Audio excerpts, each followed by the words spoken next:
This is episode 72 of the Fitness in Post podcast. To access the show notes for this episode, please visit fitnessinpost.com/72.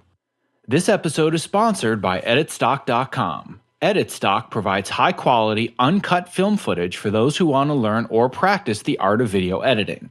This cool service offers raw footage from a variety of genres, including action, comedy, sports, and documentary, so you can pick the same kinds of projects you're looking to get hired for. Editstock offers professional feedback on your work and even allows you to use your cuts for your demo reel. Multi-user educational licenses are also available. Visit editstock.com today to download a free sample scene and use the code FITNESS to save 10% on your order. My name is Zach Arnold. I'm a film and television editor and the creator of Fitness in Post. I've spent many years working brutally long hours in a dark room and battled numerous health problems due to the sedentary nature of my career, and that's what led me to building Fitness in Post. Whether you work in post-production like me, or if you're a designer, programmer, animator, composer, or anyone working a sedentary job all day, we'll help you learn how to sit less, focus more, eat better, and bring health and wellness back into your life. You spend all day fixing it in post, now it's time for some fitness in post. Hello and welcome to the Fitness in Post podcast, where it is my mission to help you optimize the most powerful operating system that you have, yourself. My guest today is my assistant editor and my general partner in crime, Natalie Boschan. Our previous episode together has ended up being one of the most popular episodes of this show, as well as one of the most downloaded. If you missed it, you can go to fitnessinpost.com/54, where she and I dive deep into every detail of our post-production workflow on the show Empire. We even provide a detailed checklist of every step from day one on the job until we deliver a locked episode, including all of our cool Trello checklists in between. Today's episode is going to be a little different, however, so rather than talking about the details of our workflow, Natalie and I talk all about how she manages her time and her energy better, and the big motivation in her life that inspired her to take back her day and own it. So if you're struggling with just barely keeping up with your day-to-day tasks, and you feel like you're drowning in busy work, but you're completely out of touch with your life's work, this is a great episode for you. Natalie inspired the crap out of me in this interview. We dig deep into how she built a morning routine despite absolutely hating mornings her whole life, how she gets in insane amounts of exercise and training for marathons, and how she's learned to get more done in less time, but at a much higher level. For those of you who enjoy the content and the tips in this episode, you would be a great fit for the online course that I'm completing now titled Move Yourself. Move Yourself is an online learning course kind of like lynda.com, but for your health, that over the course of 5 modules and 25 plus lessons will show you how you can sit less, focus more, and become so active at work that you're never going to feel guilty for skipping a day at the gym again. One of the modules of the course deals specifically with learning how to improve your focus, which is something that we go into a little bit in this episode. And in addition to the 5 modules worth of lessons that are similar to today's conversation, the course also contains over 50 activity videos from certified yoga instructors, chiropractors, and even a few from yours truly that will help you alleviate the chronic pains associated with being sedentary all day long. So if this course interests you and you'd love to be a part of the second beta phase that I'm opening soon, all you have to do is visit fitnessinpost.com and join our mailing list. I'm only going to be sending private invitations to mailing list members at this time. And now, without further ado, my conversation with Natalie Boschan. So I'm here today with my partner in crime and assistant editor, Natalie Boschan, and I'm also here accompanied by a bit of a head cold. So you can bear with me as we get through the episode, but we are here today because Natalie has just recently completed yet another marathon, and she wrote a blog post about this for Fitness in Post. I guess it was a couple of months ago now, and we will put a link to it in the show notes. But I wanted to talk more about this because I promised her that if she completed the marathon at her goal time, which was under 4 hours, that I would let her do a podcast, and now I am forcing her to sit here and record a podcast with me. So, Natalie, welcome back. Thank you. Thank you. So, the first question that I think anybody working in post-production would have for you is, why? I don't know. Glutton for punishment? I don't know. running is something that I did for a long time when I was growing up. I think I started in junior high, so was that 12 years old? I did varsity running in high school, and I sort of dropped off the map in college because it's really hard to go to school and then join a team and do your studies and be in the film program. I'm sure some people have done it before, but I wasn't something I wanted to do because I was already burnt out from too many activities in high school. So I sort of fell off the map for a while, and at some point around 2012 when I did my first marathon, I started training for my first marathon, I just said, you know what, I just need to get back on the wagon. Like, I just need to do this again because I'm feeling lethargic and I don't know, I just needed to do something with my time. I needed to get something done. Well, if I remember, not to correct you or not to interrupt you, but I believe that I interrupted all of your plans for your first marathon as well as your second, with all of the work stuff that was going on. So I know that I've kind of gotten in the way of a lot of your marathon plans. That's true. Yeah, I remember that. Oh, yeah. Yeah, because I did the first LA marathon in 2013, the weekend before I started Burn Notice. And then your first scripted assistant job ever. Yeah, which is actually a good thing that I did the marathon before I started that job. So that was actually really good timing. And then this marathon came right in between switching jobs between Empire and now the Netflix show that we're doing. So yeah, it was a bit of a hectic weekend to be running 26.2 miles, but I mean, obviously it worked out. But yeah, that was funny because I basically was doing, well, it was actually nice the first marathon because I was freelancing for the last 3 or 4 months of training. I was just freelancing. So I was working from home. So it made training really easy, or it made getting training in really easy because I could go whenever I wanted to. But this time around, I had to train while we were on Empire. That was the struggle because I feel like Empire between the months of September and December was just a whirlwind. I believe the word you're looking for is brutal. Yeah, it was. Yeah, we were up against air dates the whole time. It was really hard to be on that show for those months. I mean, January wasn't so bad, which is the month right before the race. The race was on February 14th.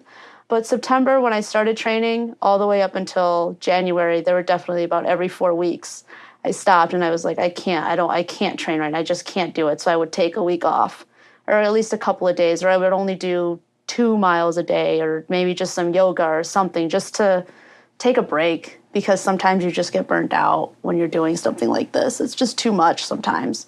So I would just take breaks. I think I got sick a couple times too, so that actually helped in keeping a regimented schedule of breaks and versus training versus just taking it easy sometimes. But yeah, it wasn't an easy thing to do. Well, before going to the obvious question, which is how in the world can you train for a marathon while working on a show like Empire and balance everything else? And you're also married, so you have a husband and you have a house and you're trying to have a life outside of work. But before kind of going into the logistics, what are some of the things that you took from your first marathon experience into deciding to train for the second one? Yeah, so the first one I was not terribly experienced. So, I mean, a really good friend of mine who's a very good runner and triathlete, she was training me and she was giving me strength exercises and physical training exercises to do, but I didn't always do them because when you come back from a 10-mile, 12-mile run, you don't want to do that. I just didn't have the discipline. I'd come back from these long runs and I would say, no, I'm not doing these strength exercises. This is stupid. I'm not doing it. I'm just going to go sit down and have some water or pizza or whatever. I don't care. But I've very much had the mindset of a lot of people training. And I have experience in running. And I still had the mindset of saying, I'm running 10 miles a day. I could do whatever I want the other, 22 and a half hours of the day or 22 hours a day. But that's not true. That's not true at all. As we've learned a lot through some of the interviews that we've done for past podcasts, where we've learned that just moving intensely for a short period of time during the day and then sitting for the rest of it and being an active couch potato, you can't undo the effects of being sedentary just with exercise. Right. So I think that that's one of the things that I think, at least that I could tell that was different this time, is that you were still constantly doing things in your edit bay and you were moving around and you were stretching and you weren't, because I kind of remember the first time where you would go out for your runs early in the morning, come to work and just like that's it. You just sit all day long, not move, and you have that mindset of, oh, well, I ran 10 miles, so I can have pizza and beer, and I can sit in front of the computer for 12 hours. And you realize that that doesn't really work. No, it doesn't. And it's not healthy for you, which is why I got injured my first time. I thought it was a knee problem, but turns out I had pulled an IT band. So I was running downhill, and I think this was about a month before the race, and I was doing a hill workout, and I was running downhill, and I don't know, I must have like hyperextended or something, but like when I think it was my left side that time, my left side hit the pavement, I just felt this like sharp pain in my knee, and I was like, oh dear God, what did I do? And so that whole month, I couldn't even run 1 mile without pain. Like, I had this like pain behind my knee, and then all of a sudden it moved to the top of my knee, and then down my whole leg, and the whole leg was just totally stiff. So I had to actually take the last month before my 2013 marathon off because I couldn't even move. So I got to the race. I went to the race anyways, and I said, you know what? I trained all these months for this. I'm going to do this. And besides, I took a month off. I'll probably get about 6 miles in. I'll get a good 6 miles out of this rest, and then it'll be hell from there. But the first 6 miles will be pretty good. But no, I got a mile in, and my knee like seized up, and I couldn't really bend my legs. Like, then the other side was in pain too. So like, because I was making up for the injured side. So then my right side got injured during the race. And so I was basically like shuffling along the whole time. I finished in a decent time, but I think it was 4 hours and 57 minutes, which I know is a decent time for your first marathon, but it was not what I was training for. And what were you training for? I was training for sub 4 hours at that point. And I think I may have been faster at that point too, because I had trained for longer than I was this time around. Yeah, but because I didn't do my strength training and I didn't do my physical therapy exercises, I ended up with a 4:57 instead of a sub 4 hour, and that just wasn't smart. That was just not smart training. You did, however, finish it though. I did finish it. More than a lot of healthy people can say. Yeah, I did finish it. I finished it just on the pure like stubbornness and pride, I think. I don't know. But I hobbled along and I finished it. So well, that having been said, the reason I wanted to bring up your past experience is because I'm going to come back to the same question that I had earlier, which is why? However, I want to go deeper into the science of defining your why and finding your motivation and your purpose. Because to say, ooh, I want to run a marathon and I want to do it while I'm being an assistant editor / co-editor on Empire. See how I threw that in for you, by the way. Yeah, thank you. When you're doing that for the first time, you're thinking, I don't really know what I'm getting into, but this could be crazy. But you did know what you were getting into, and you hobbled your way painfully through a marathon already right before you started a crazy, stressful job. So what I want to do is kind of break down psychologically how you defined your why, because that's the thing that helps you wake up earlier in the morning than you want to wake up.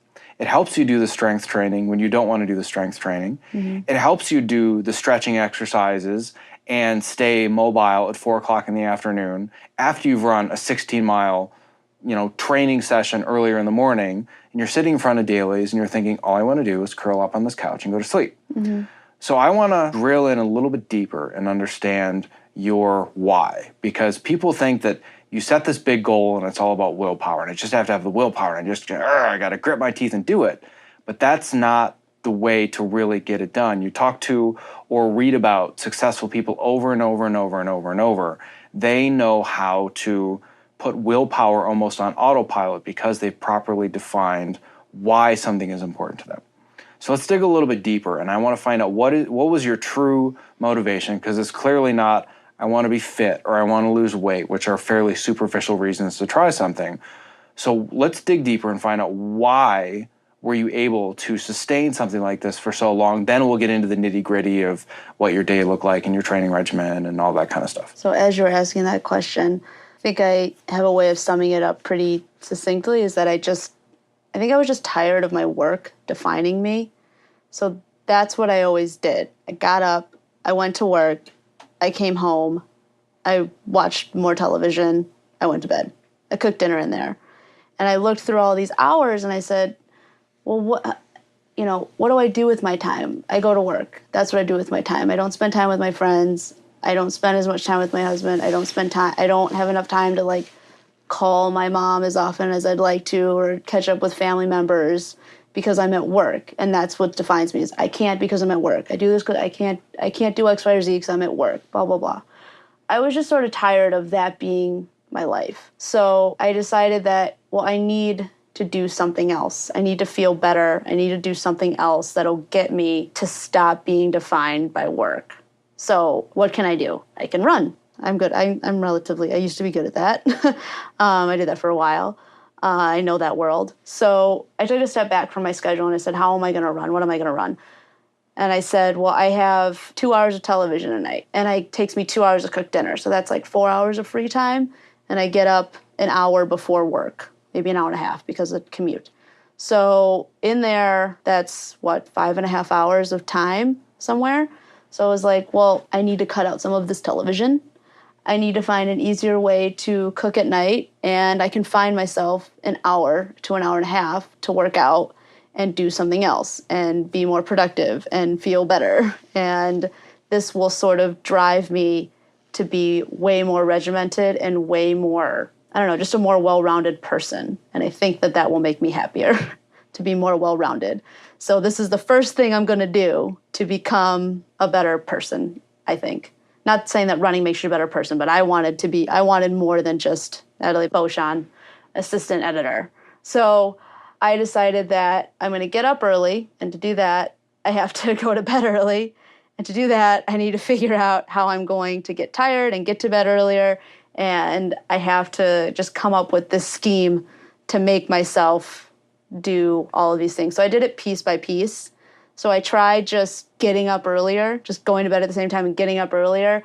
That wasn't fun. So I decided that, well, I can't watch television until 11:30 and then try to go to bed after that.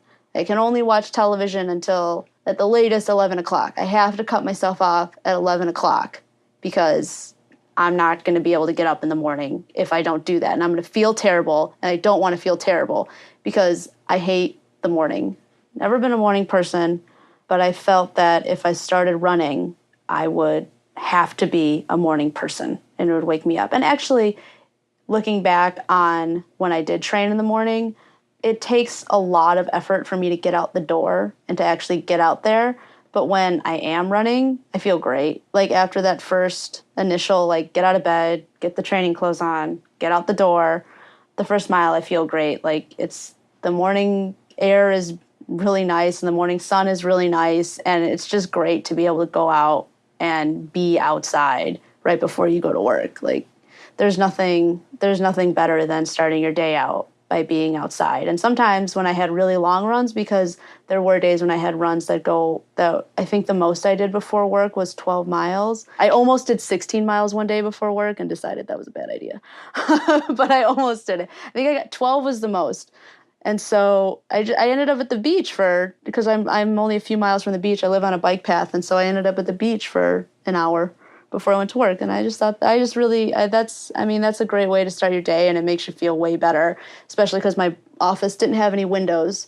So being able to have taken some of that vitamin D at the beginning of the day was awesome. Well, and before you go any further, I think that one thing to bring up that's really interesting is you'd said, well, this will make me a better person. Not that running makes you a better person. Mm-hmm.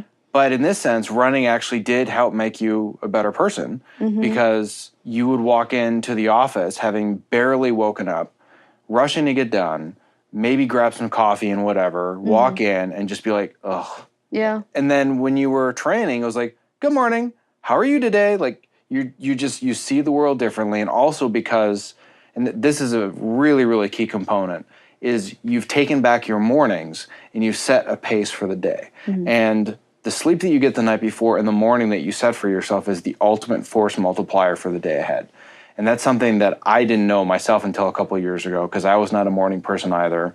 Slept as long as I possibly could until, of course, one of my children would wake me up at 6 or 6:30. But then I would plop him in front of the TV, sleep next to them for 2 more hours until the nanny showed up, sleepwalk to the shower, literally fall asleep on the way to work if I was stuck in traffic. I never actually would drive sleepy.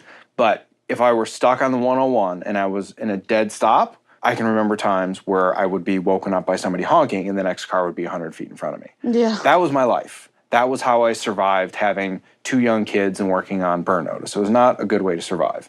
And it was when I discovered how important setting your morning up really is that everything changed for me, and my stress levels went down, my anxiety levels went down, my productivity skyrocketed. I was going home earlier, and I think you experienced a lot of the same things where you were saying, I am just not a morning person. This is ridiculous. But then you actually started to do it. I remember you coming in one day and you're like, this morning thing, like, this is really working. It is, well, because you start to feel like your time is your own at that point. Like, when you can get up and do something for yourself before you go into work, it feels like you're dictating your day, and it's not like I'm getting up because I have to go to this place where I'm going to be for the next 10 hours. And like, look, I really like my job, I do. But still, like, just the fact that I am forced to get out of my bed, to go to this place with no windows, it just makes me feel awful. So instead, I got up and I got to go for a run first, and then I can get, I get in the shower, and then I get my coffee, and I kind of have more time in the morning because I build that in, because I just told myself I'm waking up at 7 no matter what the workout is, to keep myself on a schedule, which meant that I had an hour after that to myself to just hang out with myself and read whatever newsletter for the day, or I just got to catch up on current events and just sort of take back my mornings for me. And then I could go to work and say, oh, I'm here, I'm ready to work. And I feel great about that because I've gotten, I've had time for myself for the last 2 hours. And it's been, well, almost 3 hours, because then I started my commute into something more enjoyable too. I start doing my books on tape, or audiobooks, whatever you want to call them. Yeah, I give her a lot of crap for saying books on tape. I say books on tape a lot. It's been a while. Not actually on tape. I don't have a tape player. They're on my iPad. But yeah, so I do, I listen to my books, my audiobooks, and then, or a podcast, and then my commute doesn't seem terrible either. So I just feel like it's about owning something and feeling like you're in control of your schedule. Yeah, and I think that, again, I'm going to keep harping on this, and we'll go deeper and deeper into some tactical stuff, so people are wondering, well, if I want to do this, maybe not run a marathon, but you want to run a 5K or something, and you think, well, there's just no way I can do it on my schedule, we can dig a little bit deeper into some of the tactical things that we did to help Natalie become more productive. But again, I want to keep harping on this. The reason that you were able to get up at 7 o'clock, not being a morning person, was not because at 6:59 you said, I'm training for a marathon and I'm going to finish the marathon. That's not the point to take away. The point to take away is you said, I'm going to run a marathon because I don't want my work to define me, and I want to find my own identity again. Mm-hmm. Defining that why first is so much more important than worrying about the tactics and saying, well, I need to increase my productivity by doing this, this, and this, and I need to change my sleep schedule, and I need to rearrange when I watch TV and when I cook. Like, those are all great. Those are all good strategies. They're all worthless if you don't have the foundation under you. And your foundation, and it's called what I call a purpose filter. You created this filter through which all of your questions were coming, and most of them probably weren't conscious. They were subconscious. Mm-hmm. But you ask yourself at 6:59 in the morning, do I really feel like getting up? And the filter that goes through is this going to help me find my identity? Is sleeping in going to help me find my identity, or am I going to continue to be defined only as an assistant editor? Mm-hmm. The question 2, will waking up at 7 a.m. help me find my identity? Yes. That's why you wake up, not, well, I want to finish a marathon in under 4 hours. Mm-hmm. That's right. The mistake that the vast majority of people make, is they set a goal, and their goal is vague and it's superficial, and they're not digging deeper into why they want to achieve that goal. And even deeper beyond that is extending the benefit of that why beyond yourself.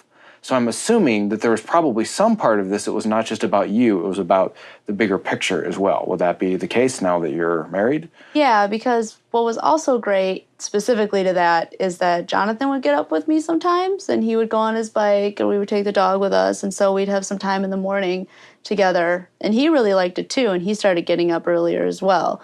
And so, because he knew that was the time he had to spend with me, was these mornings, this new couple of hours I found in the morning. And so if I'm a happier person, then I don't snap at him, and I don't make bad decisions when I come home at night, and, just I'm not cranky, and I'm not angry or anything like that, because I feel like I've, one, you get out all that sort of energy to be cranky and agitated. And two, when you start your day off by going to the beach, there's not much to be angry about. There's not much to be angry about. But to the point that you were saying about everything going through the filter of, this is going to help me run my marathon. The thing about that is also that you can't just wake up at 7 a.m. and say, I need to do this because I need to run an under 4-hour marathon, because there's not a direct cause and effect right there. I know it, that I have to do this in order to do a good time. Like, I know that consciously, but because of how much I hate waking up, I'll only tell myself, like, I don't really need it's 3 months away. How is this actually, one morning going to affect everything? Well, one morning turns into 2 mornings, and 2 mornings turn into 3 mornings, and it just spirals out of control from there, and you just kind of give up at that point. So because it is a broad and sort of lofty goal, and because you don't have a direct link every day, like, you have to, it's April 14th, you have to finish your taxes. Yeah, April 15th, taxes are due. Like, that's a direct, you have to do that day, or you will incur late fees. Like, you have to do that. In October, I don't have to get up at 7 a.m. to run a race in February when I hate waking up so much. I don't rationalize it that way. The only thing I can rationalize at that point is I want to stay in bed. But knowing that if I get up now, I'm going to have a way better morning and a way better day, and I am going to just feel better about myself and my life in general, and it's going to make me a better person, and it's going to make me it's just going to create this great energy throughout the day. Like, that is a reason to wake up and to continue to do this every day. That's why it's much easier to do that when you start biting it off little piece by little piece, instead of just instead of having it so far off in the future. So yeah, and that's really what I wanted to get to, is the idea that it's very hard to set long-term lofty goals and connect them to what needs to be done that day, that morning, this time, when you've already done something 35 times in a row and you have to do a 36th time. If it's always about that long-term goal, it's hard to stick with. However, if you start to develop systems around your goals, that's where things really start to become magical, and you always have something to fall back on, as opposed to, well, all right, I'm supposed to run this thing in 3 months, and I missed this morning because I was tired, but whatever, it's not that big of a deal. I still have 3 more months. And then the next day, well, all right, I missed it again, but still I have 3 more months to catch up. As opposed to if you say to yourself, my system is, I'm just going to wake up at 7 o'clock every day. And I'm doing that because I want to run the marathon, but I'm also doing it because I want to have more energy. I want to be better at my job. Then it's no longer, well, I have this thing a long ways off. This is today. This is immediate. This is every single day, and this is a system. And I'm following a certain system. And that's where you start to hack your psychology and get away from the idea of this long-term goal. And willpower is still there, but you're, number one, strengthening the willpower muscle, and number two, you don't need it as much. So yeah, and what's great is that because I start with the one system in the morning, like, well, what if I did this for other things? What if I continued to do this for when you found Prep Dish and you told me about it and I tried it, and the first couple weeks was hard. But then the next couple weeks, I was like, this is amazing. I'm always doing this. So now I do Prep Dish at least twice a month, or sometimes 3 times a month. And so I started systematizing that, and I started systematizing how I go to bed. And it's just keeps snowballing from there, and I feel great. I think it's for anybody wondering what Prep Dish is, by the way, this is a podcast that I did, a month or 2 ago. We can put a link to it, but it's basically a meal preparation system that if you're a post-workflow junkie like we are, basically it's post-workflow for food. Yeah, it's amazing. It's really, really cool. It's a great service that I've fallen in love with as well, and I don't use it quite as much as you do, but it's something that I certainly use. But now that we're kind of talking about post-workflows, now I want to start geeking out a little bit, because to me, the tactics and the tips and the systems and all the nitty-gritty, worthless without the foundation and the psychology. Now that we've established that, now we can geek out on the cool stuff. Yeah. Because it's funny, I saw that happening to you where it's like you had a taste of the crack, and then you want a more crack, and you want a more crack. You're like, oh, this is great. Tell me, let's talk about this. How do you do this? How do you build this system? Yeah, and I don't actually do crack. No, let's specify. That's a metaphor. Yes, well, yeah, that's a metaphor. You feel empowered, like once you take back. So like I never thought that I could get up in the morning. Like I don't think I can really stress how much I hate mornings. I can stress it. I've known you for a long time. Like my college roommates would like, they thought it was funny to like make like I hate them so much. But if I could take back my morning, then I can take back all this other time when you go home and you think, oh, I don't know what to do with myself right now, so I'm just gonna watch TV. And you feel like you don't know what to do with yourself because you're sort of lost in the woods at that point because you don't know that's what you've been doing for so many years.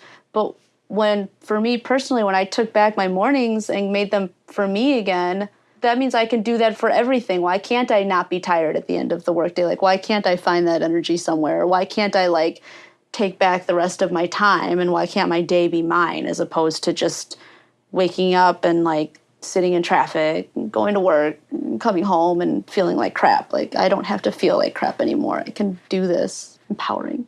Yes, it is. And that's exactly what happened to me, where you go through your whole life reacting to things. Your whole life is just reactive. You wake up late, you react to the kids, you react to driving to work, somebody cuts you off, you react to that. By this point, most people have checked their email 3 or 4 times. You're reacting to other people's agendas. You're responding to their agendas. You're on Facebook responding to other people's lives. You get to work, people are asking things of you. I want this, I want that. You're reacting. I should get this for you. I should get that for you. And over the course of a day, that exhausts you to the point where you've been sitting in front of your desk all day long, reacting to other people and what they need from you. And by the time you do have time to yourself, at 7, 8, 9 o'clock at night when you get home, your brain has said enough. Yep. Which is why, statistically, the average American watches 4 hours of television in a single day.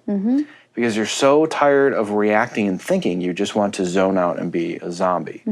And what people will always ask me is, well, how do you have the time and the energy? Where do you find the energy to do all these things? I say, I don't find energy, I generate it. Like you can create the energy that you want, and a lot of it is just by moving around the office and doing all the crazy weird that you see me doing or that I've shown you how to do. But at the end of the day, I'm not using willpower to say I don't want to watch TV. It's because I've chosen to structure my day in such a way that my mornings are mine for the most part. Sometimes I give my mornings to my daughter, or she takes them from me every once in a while as well. I will be perfectly honest there. But for the most part, I'm setting the agenda on when I'm going to connect with the outside world, and I'm going to check my email, and I'm going to check Facebook. I've blocked out what I'm going to do during the day, and I don't feel like I'm constantly reacting, so I can take that time back. And I watched you do a lot of that as well, where at first it was the mornings, then it was the evenings. And then one of the things I want to talk about that I believe, and you can correct me if I'm wrong, but really allowed you to not only train, but have the energy to come to work and perform at a high level, not just barely get by being exhausted, but perform at a high level, was discovering time blocking. Oh, I love time blocking so much. So let's talk a little bit about that, because that's a topic that I dive into extensively in my online course. And talking to you about time blocking is like talking to a 5-year-old about Santa Claus. Yeah, no, it's the best. I love time blocking.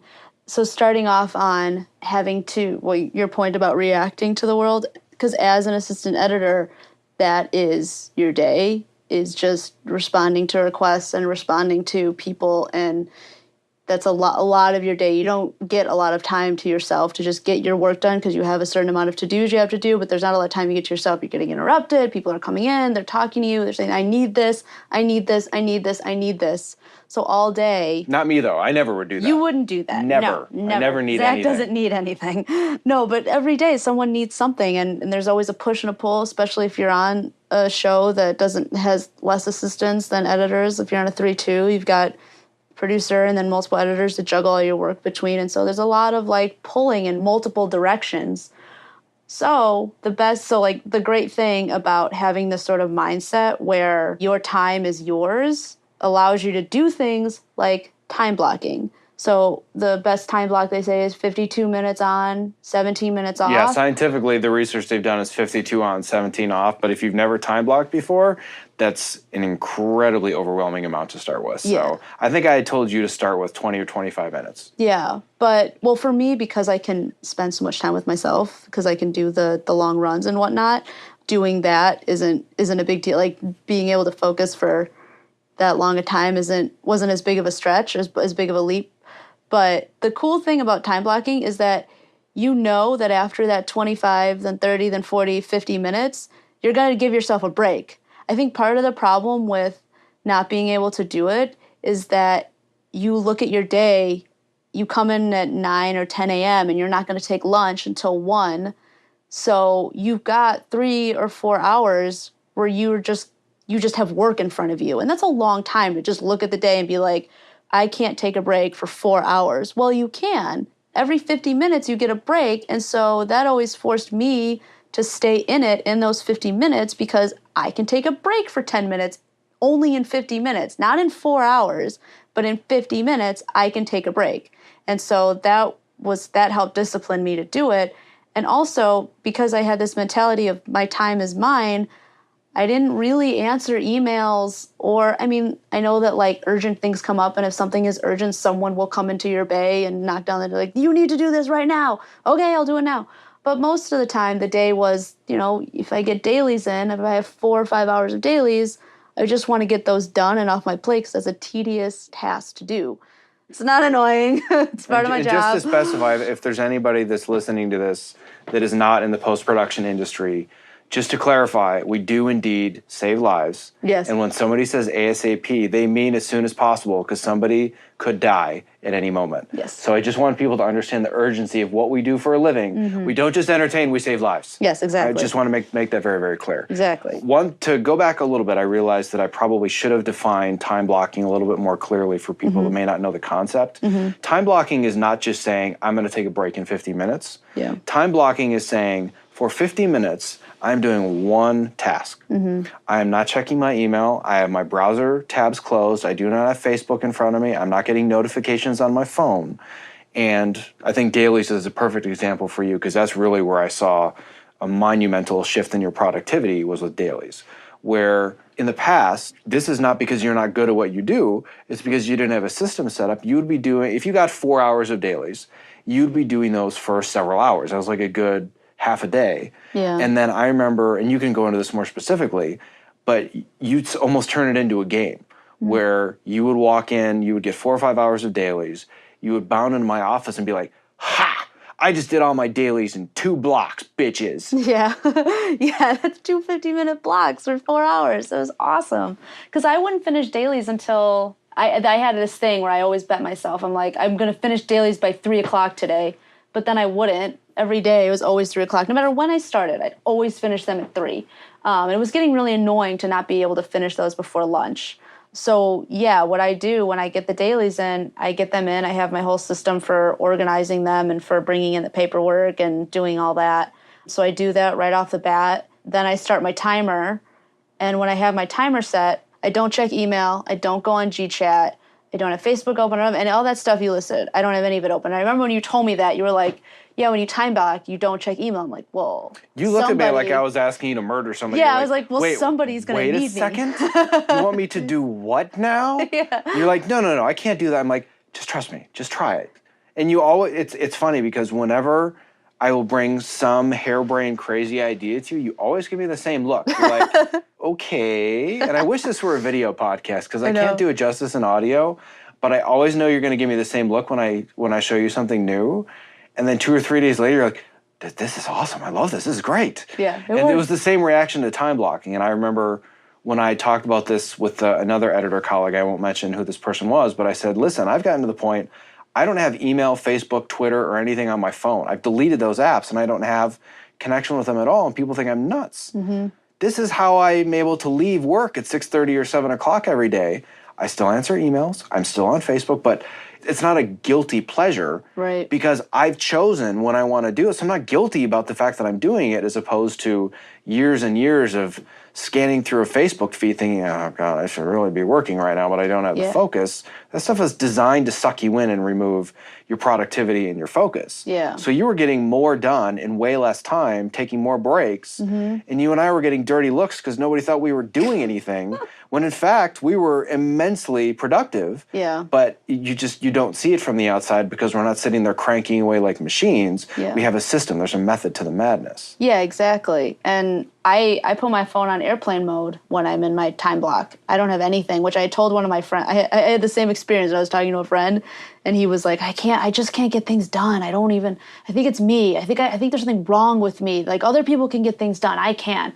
And I told him about time blocking. I was like, I don't do GChat. I turn my phone off, or I put it on airplane mode. He's like, you don't even do GChat? I'm like, no, I don't do GChat for my blocks. He's like, oh my God. And he did the same thing. When he called me, he's like, I just time blocked today, and it was awesome. And yeah, there's one story in particular so I got my first co-editor credit on an episode of Empire that's going to air later in the year. But when I was tasked with, I had, 3 scenes that came in? So I had to do 3 scenes, and they had to get cut in a day, and I had to do my own dailies. This is the first time I've had to do that. I've had the responsibility to do that and get it to the director.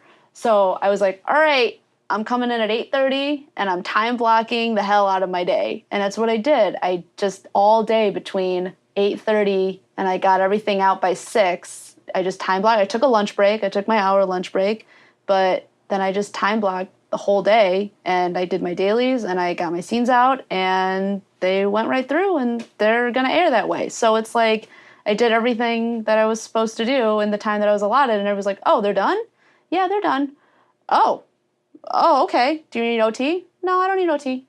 Oh, well, okay.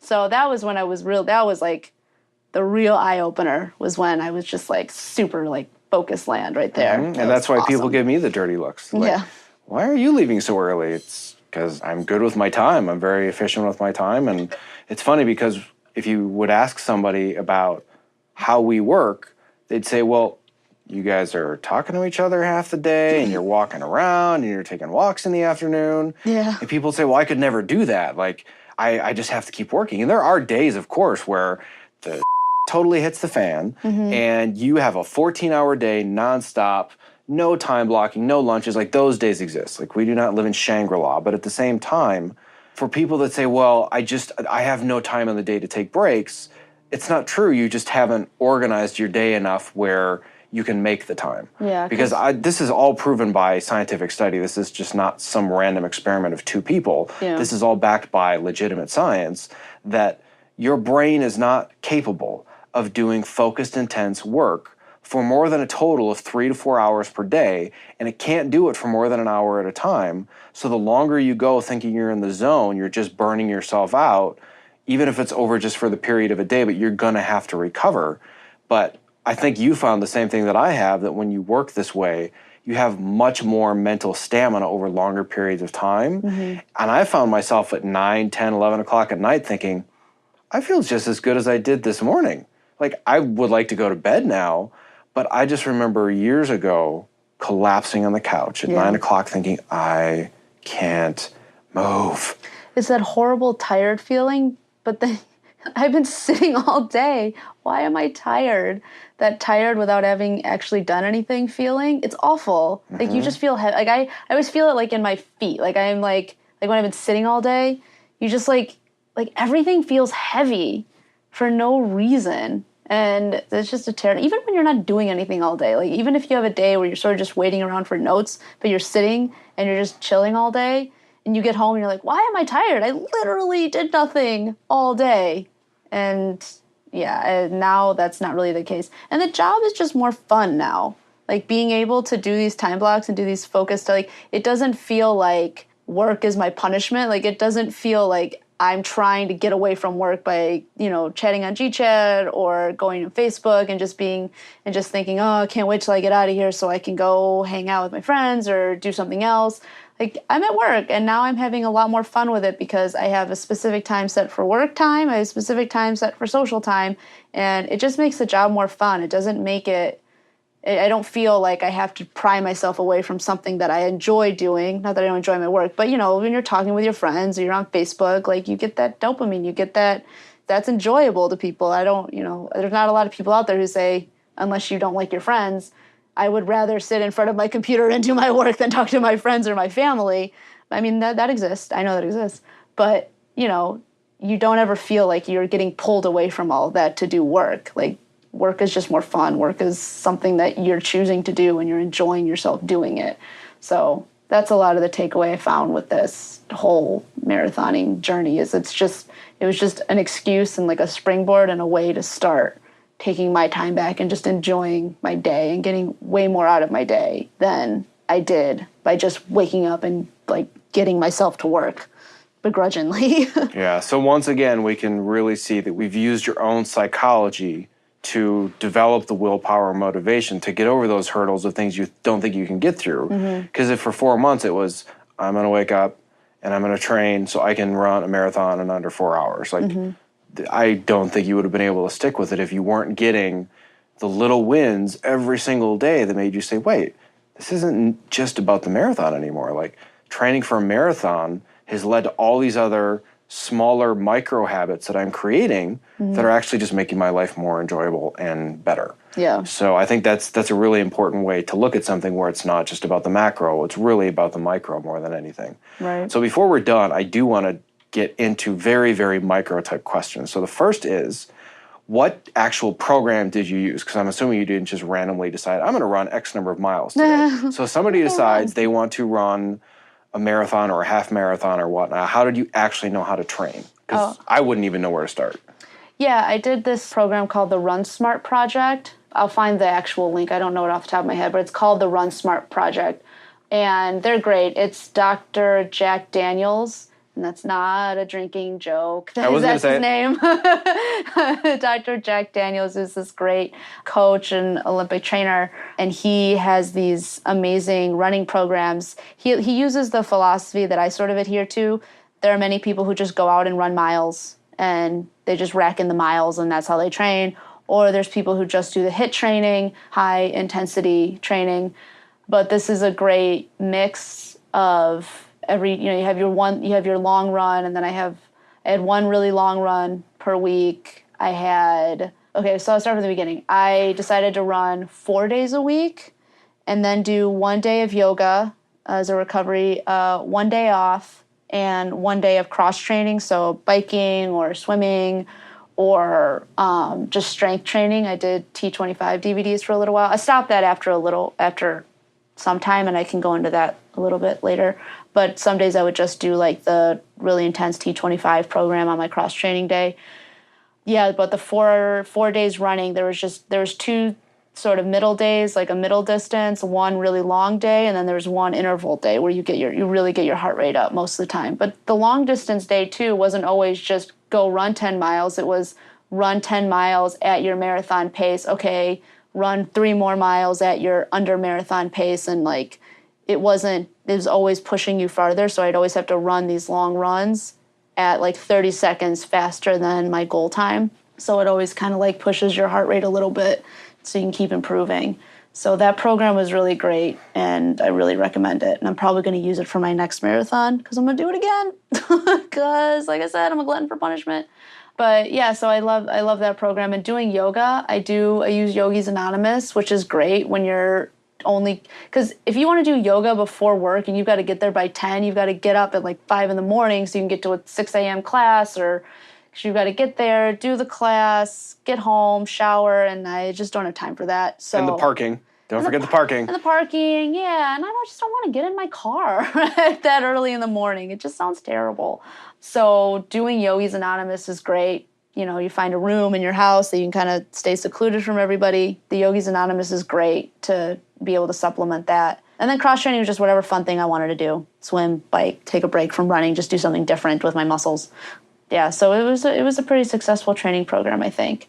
And I'm going to keep using it. I've used it for 2 other half marathons as well. So I've used it for a marathon and 2 half marathons, and I think I'm going to keep using it. And they have other programs too. They've got 5Ks, they've got 10Ks, half marathons, marathons, like they have a whole, and they have different levels of marathon. They've got 15-week, 18-week, and 24-week training courses.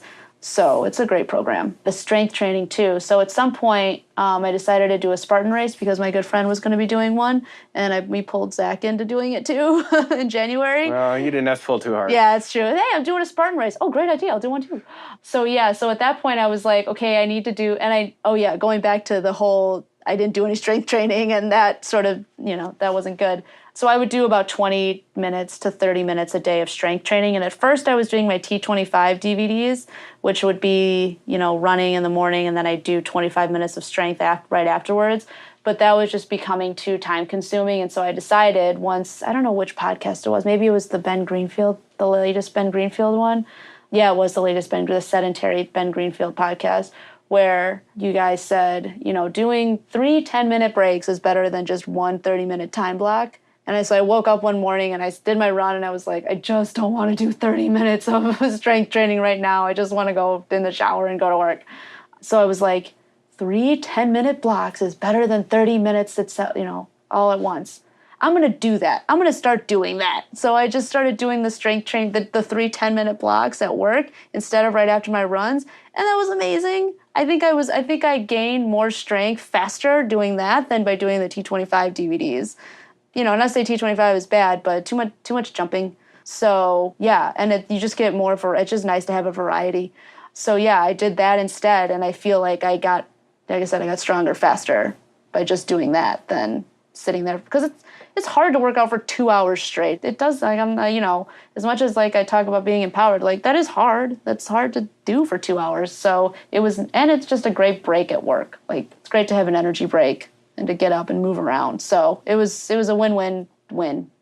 So that being the case, talking about the tools that you use to learn how to train for the marathon, let's now dig into a couple of our favorite tools when it comes to training for focus and time blocking. Trello. Trello would certainly be one of them. My favorite. Trello, the best. I've completely transformed you into a Trello monster. Yeah, I love Trello. Well, it's funny. I wasn't actually thinking of Trello so much. That's certainly one that we've talked about for our post-production workflows, and we are building a habit workflow in Trello as we speak, actually. Mm-hmm. But the two that I was thinking of, actually one that I use and then one that both of us use, but that would be our recent discovery of Toggle. Oh, Toggle. Yeah. I was going to use Toggle. I'm trying to use Toggle more for my everyday. Okay, well, what is Toggle? Toggle is a time tracking app or time tracking site. We'll link to it, but for anybody listening, it's Toggl without the E. So it's clever spelling. So if you're searching for it right now, and you're like, I can't find it. That's why, Toggl.com. Yeah. And Toggle is just a way to just track your time. And when I was getting really into time blocks, then I was tracking my time and seeing how much I worked versus how much break time I took. Because I started tracking how much I worked out during the day and how much I worked. But that's pretty eye-opening to see how much work you actually do in a day. And to see or how much work you don't do in a day. Yeah, that too. Yeah. But that's cool, to get everything done. Because like I said, that day where I had to cut those scenes, I think I actually only put in 7 hours of work. Where I was focused. And I didn't do bad work. I didn't just slap scenes together. What I cut is going to be on the air. And the only note I got was change the score cue. Actually, I didn't put score cues in. We don't do that. No, we have our music editors do that. Yeah, we don't do that. Picture editors don't do music. No.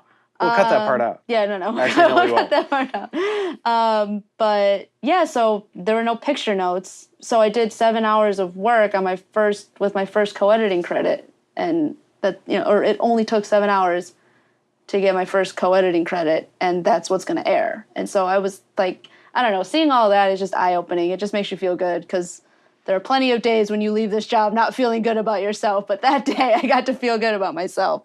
So that was pretty great. So Toggle is one. The other two that I'll throw in there that are big for me, I know you don't use them, but they're lifesavers for me. One of them is break time. Oh, yeah. Break time has nothing to do with break dancing, so it's not like break time.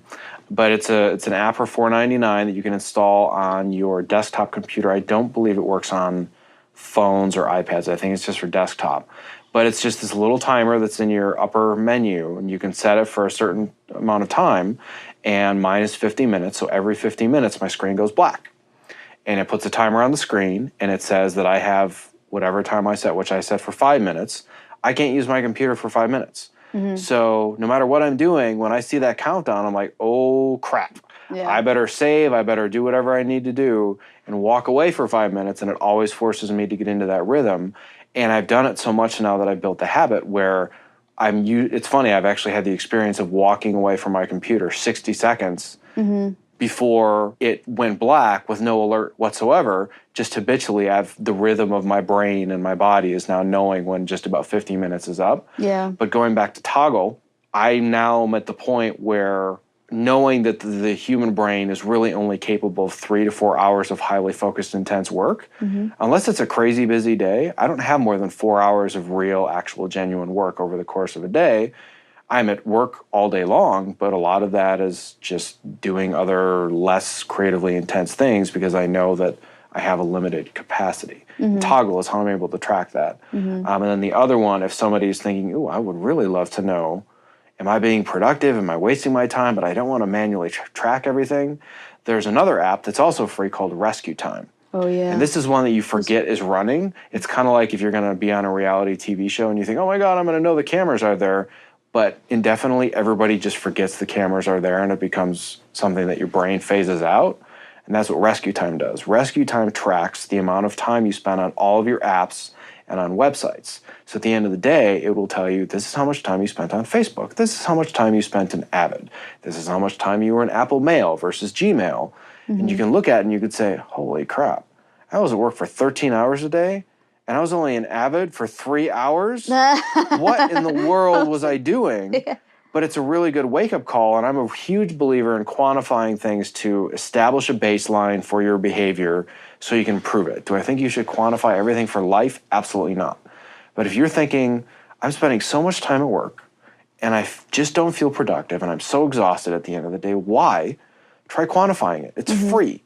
Spend some time on Toggle, spend some time with Rescue Time, and figure out what does your day actually look like. And you went through this and saw that. Yeah, and that's another thing about just taking your day back. Because, yeah, when you get to the end of the day, like if I got to the end of the day and I barely only did dailies and like a couple of sound scenes, I'm like, I don't know what I did with, like, there's got to be a better way than this. Like, this is not that much work to have spent 10 hours on. Like, there's no way I actually worked for 10 hours. And when you start quantifying it that way, you start realizing that if you're only doing 3 hours of work, you might as well do it in a specified time. Like you might as well be the one controlling when that time is, as opposed to always being distracted, going on Facebook, going back and forth. And then that's part of what tires you out, is having to switch tasks like that all the time, like Facebook, email, GChat, phone, texts, this, that, blah.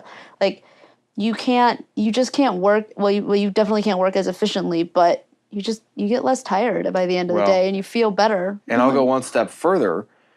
They have researched this phenomenon, right? Because we've realized that the brain is not capable of multitasking. The brain is capable of switching from one task to another very quickly, which is what people think is multitasking. Right. I believe the number is like 3 to 5% of people have some unique thing in their brain that actually allows them to multitask. The other vast majority of people, if you think, I'm great at multitasking, no, you're not. Your brain doesn't do it. You're very good at switching tasks quickly. However, science has also proven that if you switch tasks back and forth constantly, your productivity drops by 30%. Yeah. Even if you think you are going back and forth quickly, the amount of time you're losing having to switch tasks adds up dramatically over the course of the day, which is why time blocking works so well, because you're not forcing your brain to do this thing that it doesn't want to do, which is also why you get more done in less time, and you walk away thinking, I actually have energy to have a life tonight. Yeah. Well, and when you look at the day and you think you've only done 3 hours of work, but you spent 10 hours there, you're like, what, how did that happen? Like, how am I not taking away, how am I only getting this much done? Like, how do I justify not being home at a decent hour because I'm at work doing 3 hours of total work? Like, it's hard to make that justification when you finally realize how much work, like real productive, good work you get done in a day. And to say that you can't get home until 9 I mean, yes, we've said there are definitely days you can't get home until 9 o'clock. You get 8 hours of dailies that need to get cut in 2 days. Yeah, you can't do that. But on a normal day, there's no reason not to get home early. There's no reason to stay at work because what, you're flipping back and forth to Facebook? Like, I don't enjoy Facebook that much to not have time to be home with my husband and see my friends and be able to talk to family who live far away. So knowing all of that, I would much rather just not be on Facebook for my 50 minutes and go home at a normal time and be a person. Yep, and that all comes back again to the why. Yeah. It's not, well, I don't want to be on Facebook because I shouldn't right now. It's, well, if I'm on Facebook, that means I'm going to be here longer and I'm going to see my husband or my significant other less, or my kids. Mm-hmm. And then your philosophy starts to change. You start to filter things through that why. Mm-hmm. And without even realizing it, you start making better choices that add up over time and accumulate. And you do more and more things that are good for you. And all of a sudden you say, wow, this day isn't nearly as hard as it used to be. And it's a very weird experience. I've had that experience where I would say, wait a second, I'm not exhausted at the end of the day. I don't hate myself. And I have the energy to do other creative things outside of my job. Mm-hmm. Who am I? Yeah. Like I've literally had that thought in my head. And I just realized that it was by making all these tiny little changes and decisions, but not all at once, just one at a time. Yeah, it's really hard to do all this stuff all at once. You can't. Like, this is, for me, this has been when I started in 2012 is when I started to just pick up running again. And now it's 2016. Like, that's 4 years to get to this point. So, I mean, I took a break and back and forth. How do I do this? But that still that's a 4-year journey. And I didn't realize I'd get to this point. I was looking to feel this way, but I didn't realize what it would take or how long it would take and what it would actually feel like again. But it takes a long time. But that's right. That's how you eat an elephant one bite at a time. So the last two quick questions. Okay. The first one is, we've been talking all about your goal time, but we haven't actually mentioned to people how long it took you to finish the LA Marathon this year. Oh, yeah. 3:56. So you did it. I did it. You beat your goal time. I made it. I did it. I had a mini freak out the day before so when you run a long race like this, they'll have some event, Cliff Bar had these bracelets where you have your time on there, you have your pace. So it tells you what time you need to be at each mile. So they have the list of the miles and they have the list of times, and you can check I'm supposed to be at 10 whatever during this mile, or 16 something or other mile 2. I had these, so I got like a 3:35 bracelet, 3 hours 35 minutes, and a 3:45 bracelet, and I was staring at them for like a good 20 minutes, just staring at them, being like, can I do it? Can I do it? Can I do it? I can do this. I could do this. And I wore both. And I kept making the 3:35 time. I kept making the 3. I was like, I'm making it. I'm getting 3:30 because 3:35 for my age group is qualifying for Boston. And I was like, I can do this. I could do this. I could do this. But my friend, my trainer, my good friend who I've been mentioning, she's like, don't go out too fast. I was like, I don't know. It's going to be really long. She's like, just don't go out too fast and you'll be fine. I was like, I can do that. I can go out normal pace. I'll be fine. Nope. I went out my first 5K, sub 8-minute miles, which was stupid. But I was trying to get around the crowd, all that. But yeah, and I just kept making these pace markers on the 3:35 bracelet. And I was like, I've got this in the bag. I will do this. But then at mile 16, I just died. I just said, nope. And yeah, that's what happens when you decide to fly too close to the sun. So mile like 16 or 16 and a half to 25, I was like, why did I do this? Why is any of this happening? This was a terrible idea. Why did I go so fast? She told me not to go so fast, and I'm sitting here thinking I could do 3:35. What's wrong with me?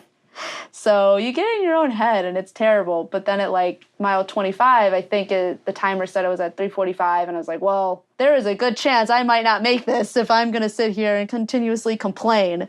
And so I was just like, I got to do this. I just got to do it. So I dug down really deep and found some energy somewhere. And I think my last mile was like a 9 something, or I made it to the 3:56 mark. But yeah, and at the end of it, I was like, I just this like older woman. She's like, "Do you need help?" And I'm like on the verge of tears. Like, "Yes, I think so." She's like, "Okay, I'll walk with you." And she's walking with me, and I just start bawling. I'm like, "I can't do it anymore." Oh, so silly. I can't. And she's like, "Okay, I'll just leave you here then." I'm like, "Okay." So then I wandered off, and then by the end of it, I was like, I really need to do that again. I really need to do that again and do better. Like that was the end of the race. I was like, I can't do this anymore. I think I could do better next time. I really think I could do better next time. I'm going to do this right. So I'm going to try to do it again in October. And what is the plan? Well, I want to do the Chicago Marathon if I can get off work. No, I probably will be able to. I want to do the Chicago Marathon, but you have to enter a lottery to get in that. So hopefully I make my number, or my application gets drawn, and I can do that in October. I have plenty of time to train for that. Maybe a half marathon in there somewhere, 10K. Trail running sounds like fun. I got all kinds of stuff. I gotta hone in on what I actually want to do. But I think definitely a half and a 10K in between now and then, and we'll see what else. Oh, and I got a Spartan race that I got to do, a Spartan sprint in September. And I'm trying to find a Spartan Beast so I can get my trifecta. But there aren't any available that aren't in September. But if I'm doing a marathon in October, I can't do that. So that's my plan. That's my year. Certainly sounds ambitious. Yeah. Well, I think the takeaway is for anybody thinking, well, I want to get in better shape and I want to change my health, but there just aren't enough hours in the day. I just can't make it happen. Like, enough. Yeah. It can be done. You just have to be willing to dig deeper, find out why it's important to you, take the time to rearrange your day, make some sacrifices. You may have to watch a little less TV. You may have to surf the web a little bit less. You may not be able to check CNN.com 14 times a day. But if these are things that are important to you, it can be done because you just trained for and ran a marathon in under 4 hours, being the assistant editor on one of the most crazy shows on television.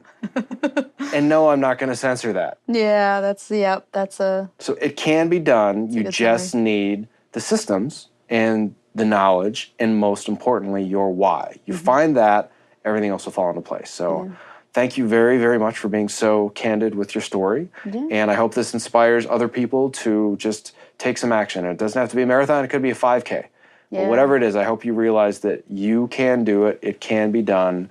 And it may not be as awful or miserable as you think, but it's going to take a little effort and a little bit of knowledge to get you there. Or it might be, but then you can do it again. No, okay. Yeah, or it can be completely and totally hell, and then you realize, I want to do this again. Yeah, but you can do better. It could not be terrible the next time around. That's improvement.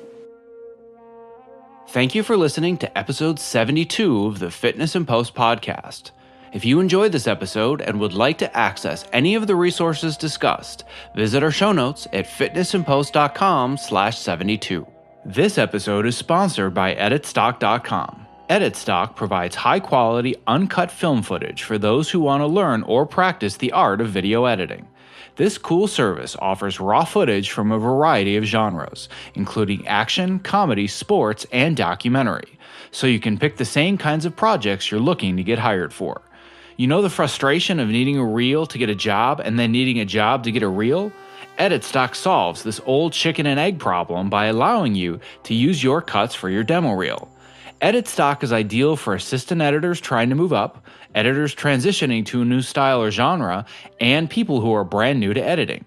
Editstock can even give you professional feedback on your work.